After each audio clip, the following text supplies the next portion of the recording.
Hello, my friends. One of the things that's associated with this big change that's coming downstream is the uncertainty that's attached to it all. There are just all kinds of things that aren't working, and it's hard to tell what's real, and the supply chains are being attacked in various ways, and it's just really clear that what's coming downstream is like nothing that's ever happened before. And in particular, things that we're used to probably or may not work the way they work.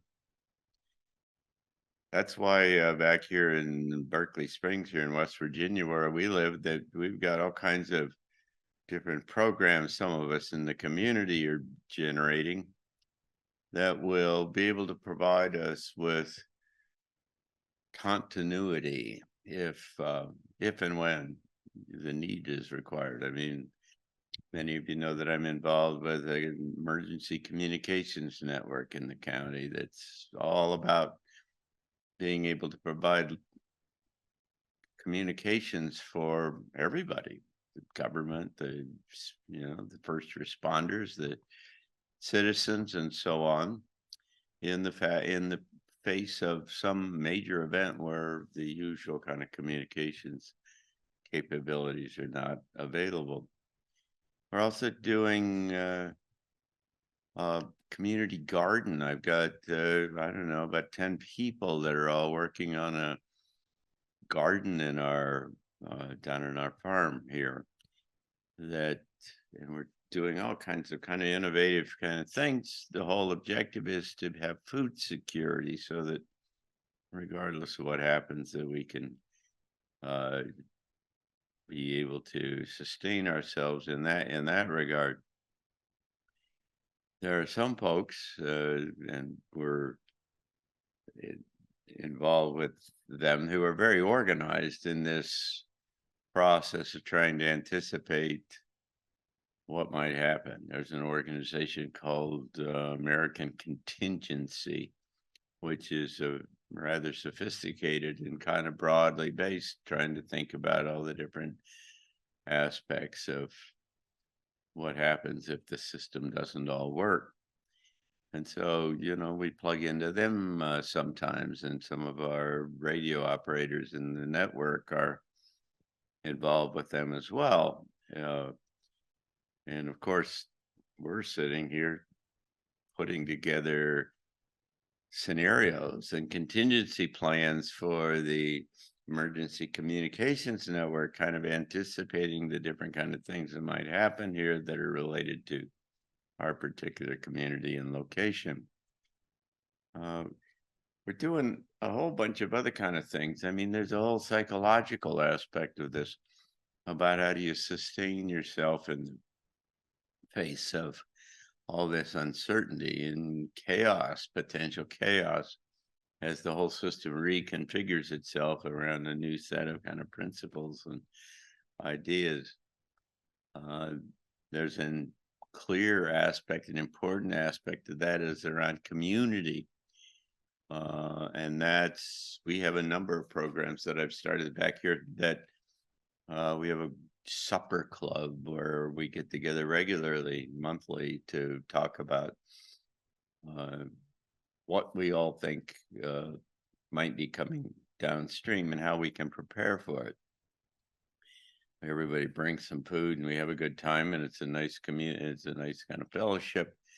But the basic idea is, how do you get prepared for it all? And then there are some things associated with healthcare and first aid and so on that are an integral part of this kind of planning. We've got a number of things that we're kind of thinking about here, and certainly our this contingency group that I mentioned have all kinds of uh, thought out kind of plans for how you deal with medical emergencies and so on. But that's also the reason why Transition Talks this weekend on the 6th of March, that we've got Deborah Rose and Mika Eisen coming. Mika is a wonderful, inventive engineer who's manufactures hydrogen therapy machines that have extraordinary kind of effect and efficacy for lots of different kind of medical problems or health problems. And so he's going to come and we're going to demonstrate this machine. I have one, and so I'm going to fire up mine and bring it down. And then Deborah's going to come, and I'm asked her specifically to talk about these kind of emergency things. Deborah Rose is a board certified naturopath, and so her interest is not so much in kind of making sure that you have an adequate supply of your medicines and so on, which of course you should do. But she has a whole set of ideas about natural kind of things. How do you put together a go kit, if you will, that is designed so that regardless of what kind of big healthcare kind of issues come downstream, that you've got the capability, homeopathic things and other stuff, unconventional kind of things that you can have on available, so that regardless of what happens and what works and what doesn't work, that it'll all be you'll be prepared for it all.